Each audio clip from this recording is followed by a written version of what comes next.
पहलगाम में हुए आतंकी हमले के बाद से लगातार भारतीय सीमा पर तनाव है, क्योंकि पाकिस्तान की तरफ से सीज फायर वायलेट किया जा रहा है और हम इस वक्त बारामूला जिले के एक ऐसे ही सीमावर्ती गांव पर हैं जहां रोज रात को इस सीज फायर वायलेशन से लोग सहम जाते हैं। आपको दिखा दें पहले कि किस तरफ हम खड़े हुए हैं। ये जो इलाका है जहां पर भारत और पाकिस्तान की सीमा है, दोनों ही बॉर्डर्स पर अपने अपने पोस्ट्स के साथ रिटेलिएटरी फायर भी करते हैं। जब पाकिस्तान की तरफ से फायर आता है तो भारत फायर करता है और उस फायरिंग की रेंज में ये सभी गांव पड़ते हैं जो रात में जैसे ही फायरिंग शुरू होती है ये दहशत में आ जाते हैं, परेशान होते हैं। और इन्होंने ये पहले भी देखा है, जब इससे पहले 2018-19 में फायरिंग हुआ करती थी, तब भी यहां पर ये सीज फायर वायलेशन के दौर में इनके घरों में गोलियों के निशान है। एक छोटी बच्ची मेरे साथ है। बेटा, आप अपना नाम बताइएगा। जायदा। आपका घर है जायदा? ये जी। ये बताइएगा कि यहाँ पर आप लोग आजकल रात में फायरिंग की आवाज सुनते हैं? जी। कितनी देर तक होती है फायरिंग? 12 बजे स्टार्ट हो जाती है। रोज होती है? जी। 12 बजे से कब तक चलती है? चलती रहती है? चलती ही रहती है। तो आप लोगों को उस वक्त कैसा लगता है? घबराते हो? बहुत डर लगता है। घर से बाहर नहीं निकलते होगे? नहीं, बाहर नहीं निकलते।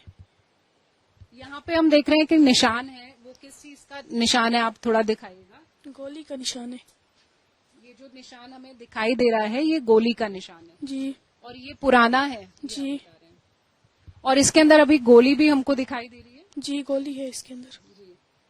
और आजकल भी ऐसी ही फायरिंग हो रही है? जी। आपके गांव में कोई बंकर है? नहीं। आपके गांव में बंकर नहीं है? तो जब ये होता है तो आप लोग क्या करते हो?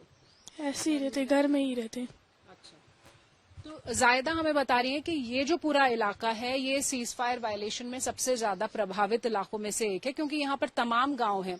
कुछ गांव ऐसे हैं जहां पर बंकर्स तो बनाए गए हैं, लेकिन अभी भी कुछ गांव हैं जहां पर अब तक बंकर नहीं बने हैं।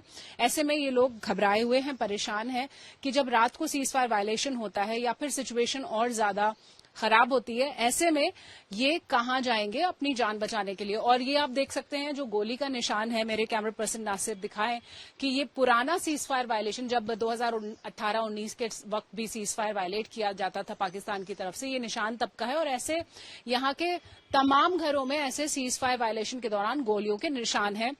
और इस वक्त भी जब सीज फायर वायलेट किया जा रहा है तो ये घर, ये परिवार सबसे ज्यादा प्रभावित हैं, लेकिन ये तैयार भी हैं कि किसी भी तरह अगर भारतीय सेना कोई भी फैसला लेती है तो वो उसके साथ है। लेकिन इनका कहना है कि जिस तरह की व्यवस्था होनी चाहिए उस व्यवस्था का इन्हें अब भी इंतजार है।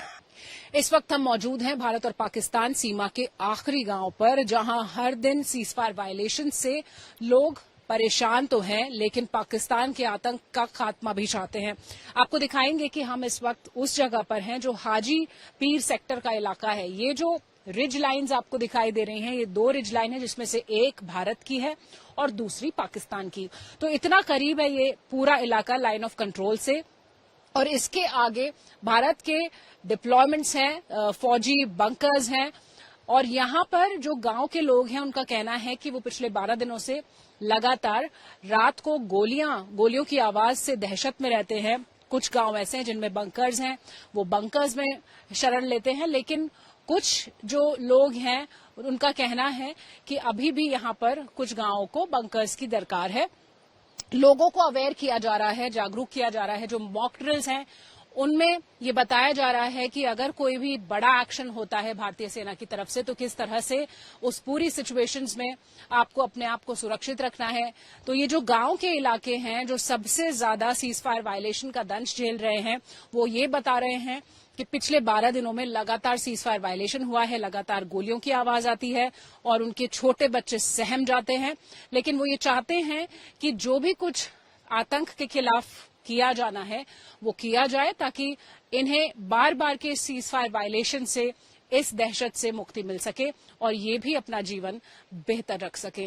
तो ये जो पूरा इलाका है जो हमने दिखाया, सीमा का, बॉर्डर का इलाका, भारत और पाकिस्तान की सीमा, जहां पर एक बार फिर तनाव बढ़ा हुआ है पहलगाम के आतंकी हमले के बाद, वहां पर लोगों में जागरूकता फैलाई जा रही है कि अगर भारत की सेना कोई बड़ा एक्शन करती है तो उन्हें किस तरह से न सिर्फ खुद सुरक्षित रहना है बल्कि सबको सुरक्षित रखना है। कैमरा पर्सन नासिर के साथ शिवानी शर्मा, उरी आज तक। गर्मियों की छुट्टी होने वाली थी, मेरे पापा आने वाले थे, तो हम लोग सभी खुश थे। तो मैं एक बेड पे चढ़ के डांस कर रहे थे। डांस कर रहा था, लेकिन वो पहले ही आ गए। फ्रीज। तो मैं उस समय तो कंटिन्यू नहीं कर सकता था ना, तो फ्रीज फ्रेम टाइप का हो गया। कसम पैदा कर